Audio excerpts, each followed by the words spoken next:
Coming up on Mountain News this morning, owners of a Kentucky business are left with questions after a heartbreaking theft. And two organizations partner up to help one Eastern Kentucky family make some serious upgrades to their home. Dedicated to Eastern and Southern Kentucky, this is WYMT Mountain News this morning.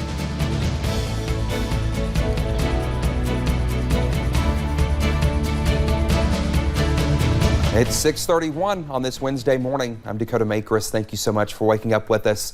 And if your car is parked outside, you may want to go outside before you leave and let it run for about, 10 minutes or so, because it's cold outside. Brandon has more on that. And my car just felt like like a freezer. It was so cold, but I didn't have time to start. I just had to come to work. So exactly. You listen. If you're like us and you're on the move, you gotta get up and get going. But if you're just waking up and you have a few minutes, go out and start your car, because not only is it cold, you may have a little bit of frost on it. So keep that in mind this morning as you get ready to travel across the region. Let's head on over and take a look at the fog this morning. The fog stopped a lot of frost for a lot of people there this morning. Zero visibility, Logan, Hazard, Williamsburg, Jacksboro, and close to it in several other locations near the Kentucky-Tennessee border. And you see there a lot of fog over in Pikeville this morning, US 119, US 23, and temperatures dropping from the low 40s into the upper 30s this morning. So we're going to continue to watch that for a little bit. 37 currently in Pikeville, 32 in Monticello and Wise, also Irvin. That's our cool spots this morning. And then, of course, Jackson and Middlesboro also joined Pikeville as the warm spots at 37 as well, heading out the door. You'll need all the coffee this morning. Grab you a big cup, a big gulp as you take your first part of the day on. And we're going to see, again, a breakfast forecast that's not going to be too bad. It's going to be cold this morning, but it's going to improve quickly by this afternoon. 30s as you head through the first part of your day, some sunshine mixed with clouds. And I think we'll see mostly sunny skies later as we approach 60 for a daytime high. Dakota? All right, Brendan, thank you. State police are investigating a deadly shooting involving a Louisville police officer. Investigators say an officer shot and killed the person around 12:30 Tuesday morning. Police say officers were responding to a domestic disturbance. They went into an apartment when a man reached for a gun and fired at officers. Police say at least one officer fired back, killing him. The shooting was caught on body camera footage. The names of the person killed and officers involved have not yet been released. A lawsuit by the ACLU against the Kentucky Department of Corrections claims that sometime in 2020, certain jails began confiscating all incoming legal mail, taking a photocopy, then delivering only the photocopy to the inmate. Lawyers say oftentimes those letters contain information that should be confidential between an attorney and client. The lawsuit argues the photocopies are not always complete and the original letter is not secured, meaning others could read that confidential information.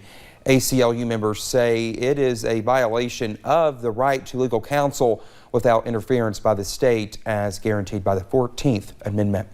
Well, there's a cash reward being offered for information in an elk poaching case. The Rocky Mountain Elk Foundation is offering $2,500 for information leading to the arrest of someone who poached a bull elk near Hazard. It happened in the Big Creek area. Wildlife officials say only the head was removed. If you know anything, you can contact wildlife officials. On Monday morning, the owners of Hillview Stables in London went to bottle feed their 10-month-old kangaroo named Scooby-Doo, and he was gone. The kangaroo was taken from his pen, and his owners say they are worried about his health. If he is fed anything other than the special formula he usually eats, he could get sick and die. Hillview Stables owner Rick Gregory says he is offering a reward to the person who brings the kangaroo back in good health. Please bring him back. Here's our baby. Bring him back. I won't ask no questions. And I'll give you $500. Gregory adds, although he did not have security cameras up at the time of the incident, he plans to install some very soon.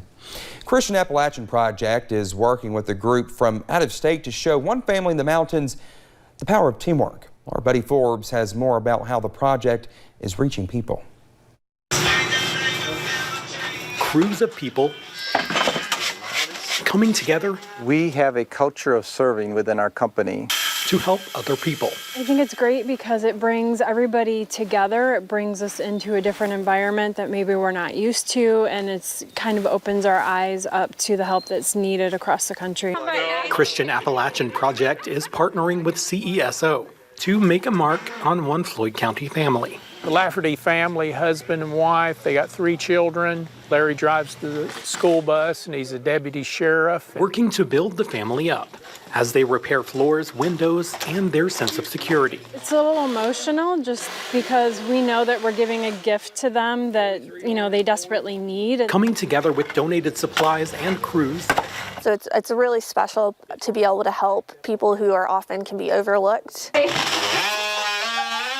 Laying a foundation for years of more memories. Just people that just needed a little helping hand to try to get a few things done to their home to make it safe, warm, and dry, and that's what we're all about at Christian Appalachian Project. To make sure the Laffertys know they always have someone to call on. To get to see that their house is in better shape than it was when we came, and we've made a little bit of difference in their lives. And a place to call home. In Floyd County, Buddy Forbes, WYMT Mountain News. The crews will continue working through the week, and the project will be passed off next week to help complete things for the family. Tuesday was a big day for the Appalachian Arts Alliance. It wrapped up its radio takeover with WSGS in downtown Hazard last night. Many local music artists like Ben Fugit stopped by the radio station to help raise money for the organization. Executive Director Tim Deaton says fundraisers like this help pay their bills and make sure they can provide many programs for the community. The art station is for everyone. There's not one specific type, kind, person, demographic, financial income, nothing. It's for every single person in our community. And that's what it's designed for, and that's why we do the things that we do. We are told around $20,000 was raised during the radio takeover. An author with ties to Eastern Kentucky made his way to Hazard yesterday. Dr. William H. Turner, the author of the Harlan Renaissance, shares a firsthand experience of what it was like to grow up as an African American in Eastern Kentucky. Turner is a Lynch native in Harlan County where he and his family worked, and looks back on the life in a coal mining town. He hopes to inform folks about diversity in our area.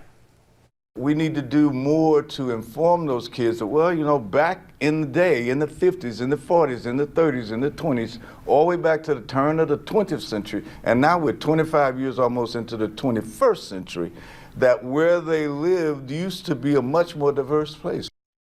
Dr. Turner says he takes joy in traveling to community colleges because of his educational background. Halloween is right around the corner, and with it comes trick-or-treat nights and plenty of candy. But one city in Pike County wanted to remind others to stay safe while having fun.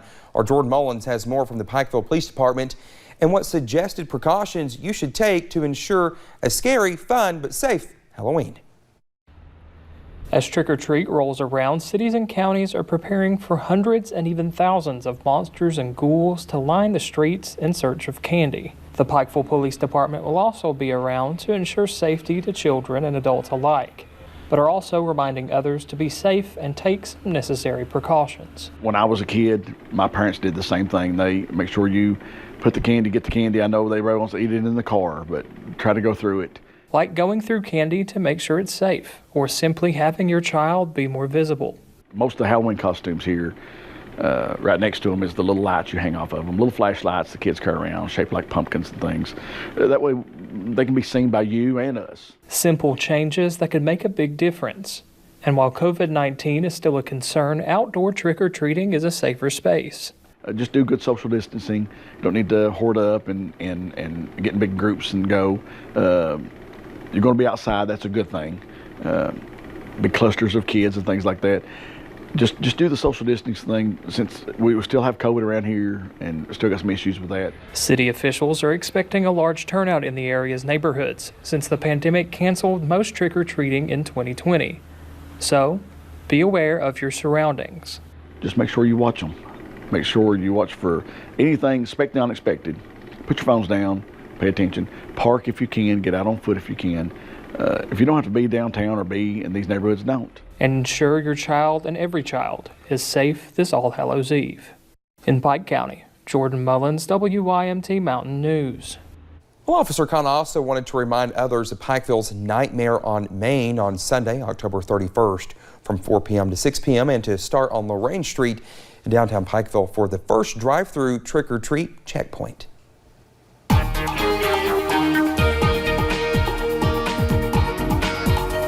6:41, and it is cold outside this morning. Some areas in the low 30s, some areas in the mid 30s, some areas in the upper 30s, but there's not many of those. 37 there in Pikeville, Jackson, and Middlesboro this morning. Everybody else is in the low to mid 30s, so it is cold outside and double digits colder everywhere now from what it was this time yesterday morning, and then yesterday morning was double digits colder from the morning before. So those temperatures on a roller coaster ride as you head out the door today.